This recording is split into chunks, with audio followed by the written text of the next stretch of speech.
আমি jail liner দিয়ে eyebrow draw করব, কিন্তু দেখো আমার জেল লাইনারটা শুকিয়ে গেছে। দেখেছো, এটাকে এবার লিকুইডি করতে গেলে আমি কি করবো, এ দেখো রিকোডের একটা আছে লাইফ লাইন আর একটা হচ্ছে রিকোডের নয়, এটা হচ্ছে ডিউরালাইন। তোমাদের এই দুটো প্রোডাক্ট ইউজ করতে হবে, নয় লাইফ লাইন নয় ডিউরালাইন। আমি লাইফ লাইনটা ইউজ করছি, কিন্তু এটার মধ্যে কোনো রকম কালার আসছে না, যেহেতু একদম পুরো ড্রাই হয়ে গেছে। এবার আমি লাইফ লাইনটা ইউজ করছি।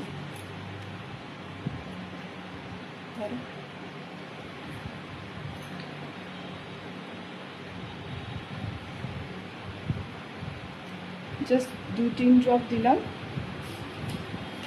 এই দেখো মিক্স করলাম।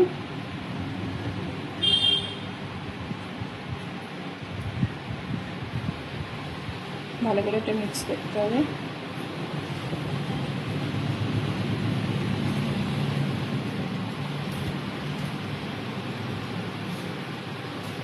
দেখো, দেখেছো, এবার আমি এইটা অ্যাপ্লাই করার মতো হয়ে গেল।